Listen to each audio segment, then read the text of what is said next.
صار عنا مدخل الأرض مثل ما شفتوا بآخر فيديو.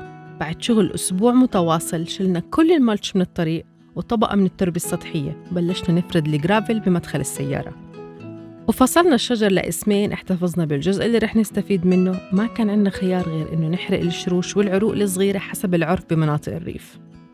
بس ما قدرنا نكمل الدرايف واي لأنه المحجر بيسكر بكير يوم الجمعة، فاضطرينا نمدد استئجار السكيت ستير ونستنى تخلص عطلة نهاية الأسبوع لتوصل باقي الطلبية. استغلينا هاليومين لنكمل تنظيف الأرض ونجهز المنطقة اللي رح يركب فيها نظام الصرف الصحي. وبالمناسبة المقاول رح يشرح كيف بيشتغل نظام السبتك وبيوضح وين بتروح المي العادمة بعد ما تطلع من البيت. تقدروا تشغلوا الترجمة وتختاروا اللغة العربية إذا بتحبوا، وعلى الطريق اعملوا سبسكرايب.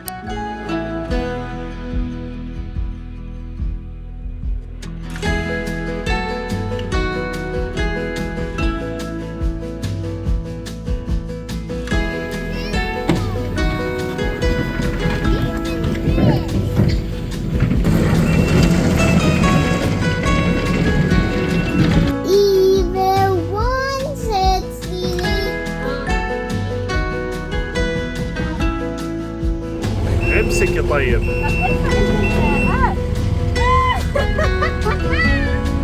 قومي قومي. بدي ارفعها هي.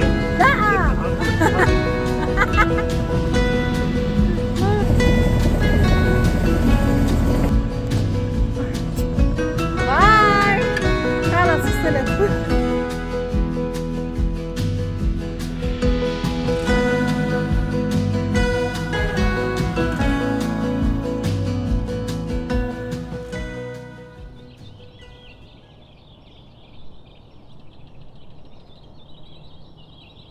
مرحب.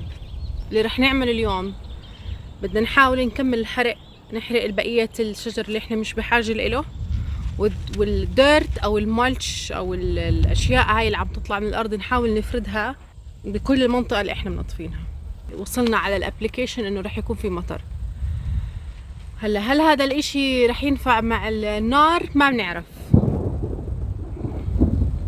وتاني نقطة إنه إحنا كنا حاطين أسبوعين لنظبط الأرض ونعمل سبتك وننقل.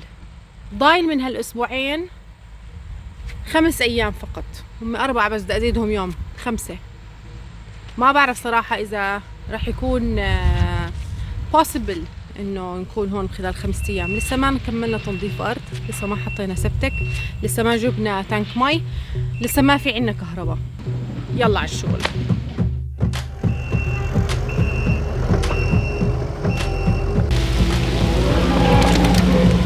افرجيكي النار على اصولها. يلا تفضل.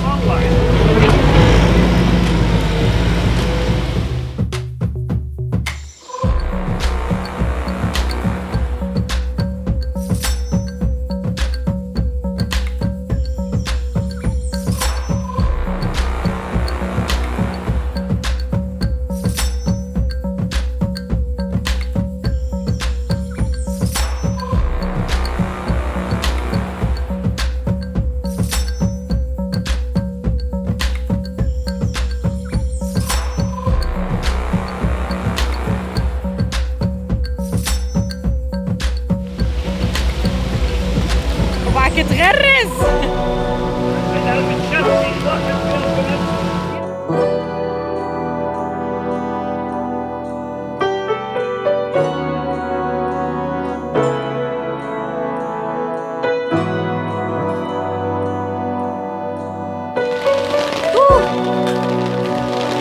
نحن في خيمة لأنه بهدلت.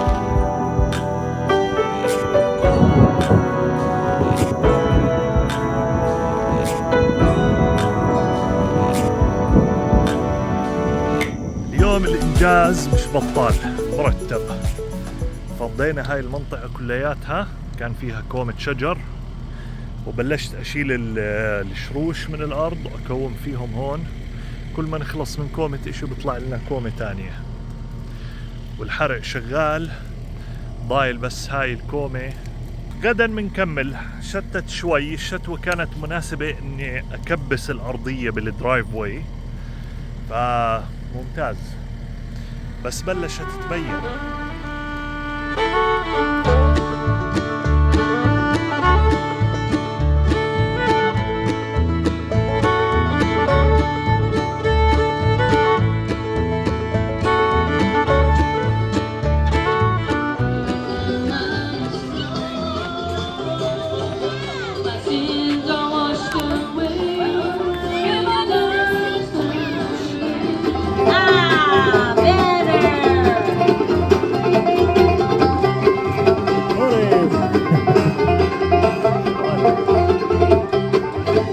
I go walking after midnight out in the moonlight. It's like we used to do. I'm always walking after midnight searching for you. البلو جراس ميوزك هو نوع من انواع الكونتري ميوزك، بس بيكون مور روتد اكثر، يعني مرتبط اكثر بالارياف منه مثلا بالمدن، اللي بيسموه يعني هو نوع من انواع الكونتري ميوزك but it's more rooted.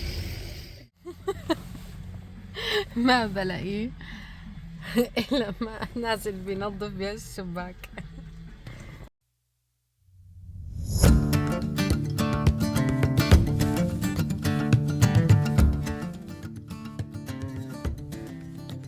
عم بستنى يجوا جماعة الجرافل عشان ألحق أسويه قبل ما يجوا يستلموا السكيد ستير.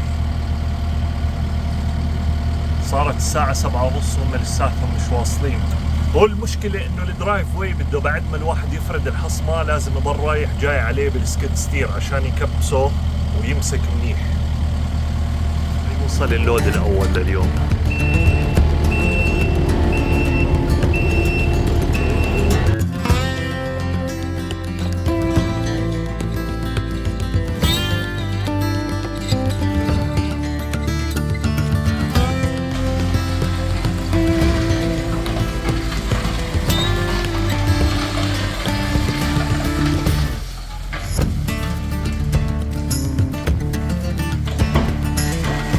حاكي فاضي، مش عم تنزل منيح على ستيكي الجرافل. هذا بده شغل 3-4 ساعات، هلا مش عارف كيف بدي ألحق. واللود الثاني وصل، خليته يطلع لي اياه فوق وينزل لي اياه كلياته كومة واحدة. ضايل معاي ساعة عشان يجوا ياخذوا السكيد ستير.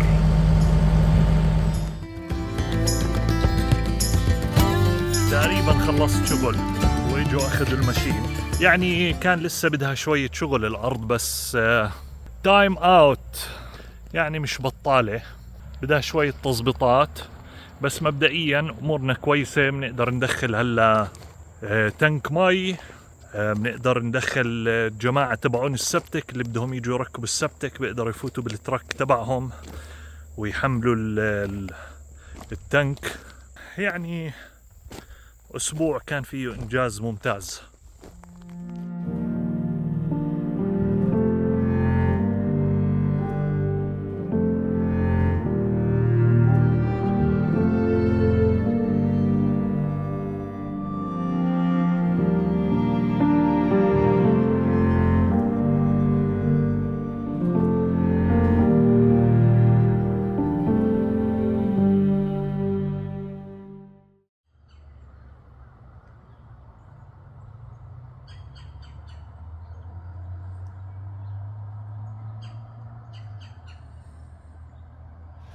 وهاي بده يبلش الشغل تبع السبتك. أخذنا قررنا وين بدنا نحط التانك. بده ينحط بهاي المنطقة عشان تكون هاي المنطقة أعلى من الليتش لاين وبنفس الوقت أوطى من موقع البيت. فهاي هم بدهم يبلشوا يحفروا للتانك.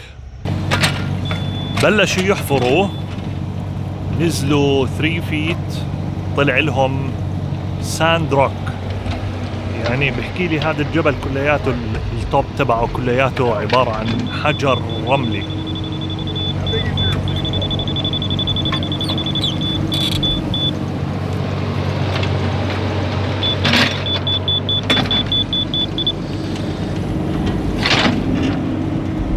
فما بقدر يحفر كتير تحت الأرض.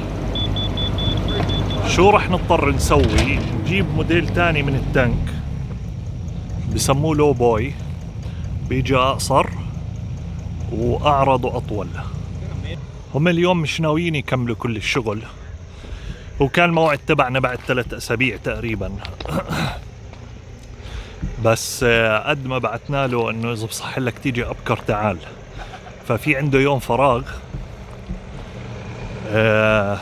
اجا عشان يحفر للتانك بس يجهز له، وكمان كم من يوم بده يرد يرجع عشان يحط التانك وعشان يحط الانابيب او الشامبر اللي هم الليتش لاينز. بما انه هذا الموقع تبع التانك، فبتخيل الار في موقع هون كويس راح يكون منطقة مشمسة، راح تكون دافية بالشتاء، ومنه بكون قريب على التانك تبع السبتك، لانه هو الاشي الوحيد اللي الار في راح يكون مشبوك فيه بطريقة انه ما بنقدر نحركه. انا كنت حاب بهاي المنطقة لجوا شوي ناحية الشجر، بس it is what it is زي ما بيحكوا.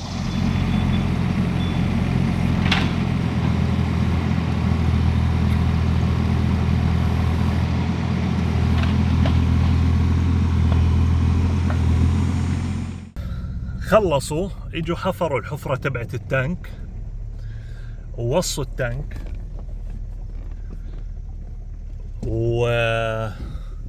وبدي استناهم كمان 2-3 لحد ما يردوا يرجعوا. كل شيء هيك هون بطيء لانه ما في كومبيتيشن، ما في منافسة، يعني فظيعين.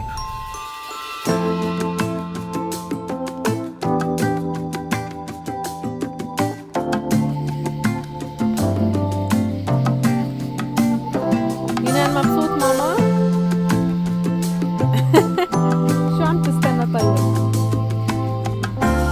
بدك تعمل مارشميلو روستينج؟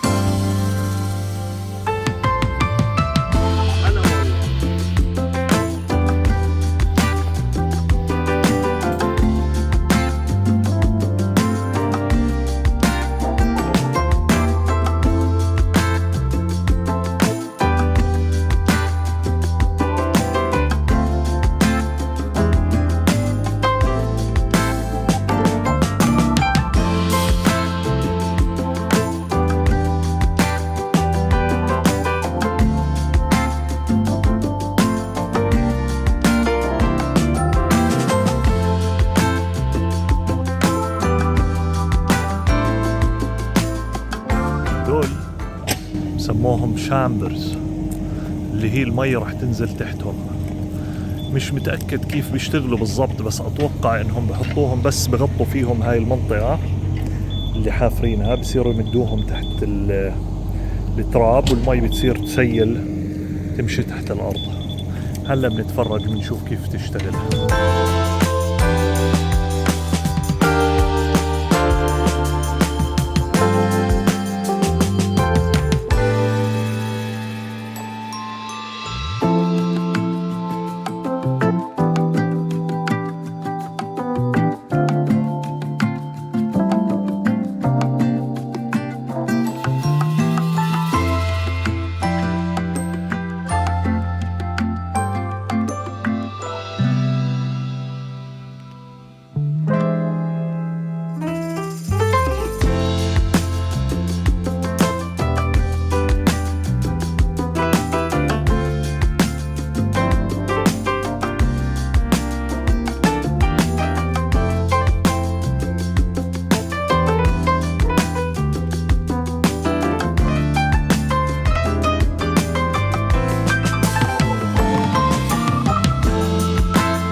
Robert! Hey. Hey. Would you like to tell us about the septic system? Just briefly, how it works, how the system works. Where does all the waste that goes out from the house, where does it go? What happens to it? So we'll put the tank in here, and it requires to have at least 4.5 inches fall before it goes into the leach line or the chamber, which Yeah. we're going to put in. And so we'll dig the hole and set the tank, and then shoot off of the outlet, and then get our grade, and then we'll find our grade, whatever contour this land is here. See how it kind of slopes down? Yeah. So we'll have to go a level contour. We'll have to stay on contour. It has to be level all the way around. However many feet we can get, 100 feet, 120 feet, you know, whatever we can get, and still be, you know, out of your way and usable. And then we'll dig a 2-foot ditch, which is level. And then we put the chamber in it, and then so the pipe comes out of the septic tank and goes into the chamber, which is, like I said, a level. It's got a level grade, and then your water will just disperse in that, and it'll absorb into the ground or evaporate. That's the way it's designed, because it's only 2 foot deep. Because any deeper you can't get evaporation, then you have vapor locks, and it's a lot of trouble.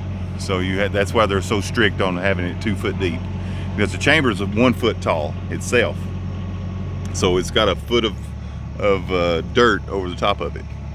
Got it. And then it either absorbs into the ground or it evaporates out.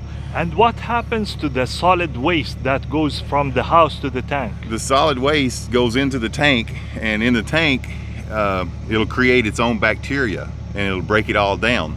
All that goes into the leach lines is water and particle, you know, just very tiny pieces that you know, probably microscopic. Okay. So everything breaks down in your septic tank, because it's got 2 chambers. Now, one chamber comes from the house, it goes in, then it'll fill up and spill over into the other one. Okay, and then all your solids stays on the bottom. So it will stay in the first chamber. Okay. Yeah, and all your solids are on the bottom. Yeah. So you and know, it will be eaten by the bacteria. Bacteria is the key. Bacteria is what makes the whole system work. Nice. And what's the estimate lifespan for the septic tank or the system itself? The system should last a lifetime. I mean, the system itself, the tank now, is according to how much you know put in it. Like sometimes they have to be pumped there every 10 years. Okay. You know, so come in and all they do is get the sludge out, and then Okay. it just starts all over again. For another 10 years. Yeah, at least 10 years. That's it. Other than that, it needs no maintenance, needs None. no care. None. Got it. Any advices? I don't know if you know what buttermilk is. I do. You do? Okay. Like once a year, I take a half a gallon and put it in my toilet and flush it down. And because buttermilk is bacteria, it creates bacteria.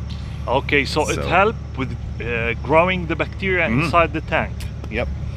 Nice. And if you can, they got this thing they call gray water. Yeah. Which is your washer, your sink, and the main thing is your washer, because you put a lot of bleach. And what does bleach do? Bleach kills bacteria. Kills bacteria. So if you could, you know, whenever you build your house, where you have a gray line runs out here in the woods, which is it's not going to hurt nothing, but it's all your bleach water is going to be out here. So you recommend having 2 waste lines, one for the gray water and one for the black water. Yes. The gray water goes to the woods and okay, so we can keep the bacteria inside the tank alive. You want to keep the bacteria, because that's what eats everything up. Thank you, buddy. Yes, sir. I appreciate the information.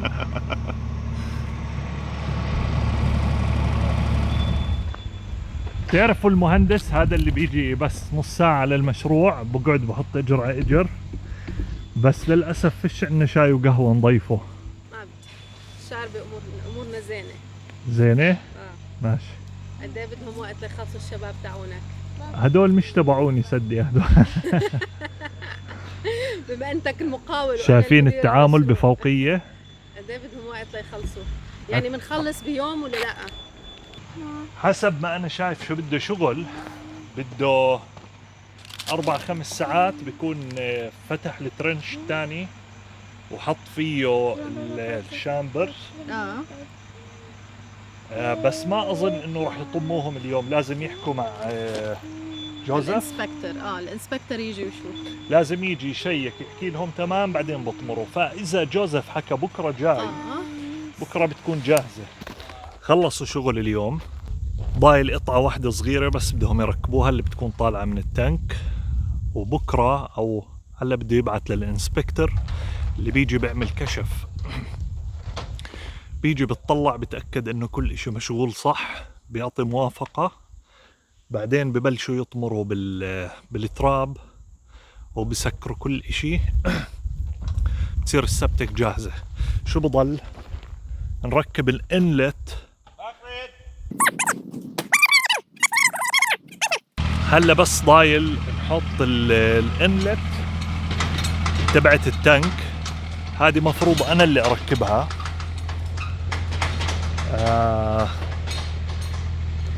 هي بالعادة السبتك تانك بيركب بعد ما بنى البيت يخلص، وبكون معروف من وين بده يكون الانلت بده يفوت، وبناء عليه بيعملوا التانك.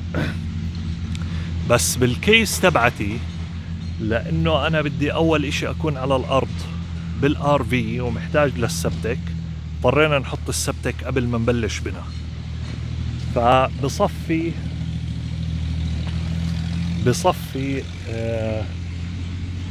نركب الانلت تبعت التانك واوصلها حسب المكان اللي بدي احط فيه الار في عشان نقدر نعمل الهوك اب تبعته.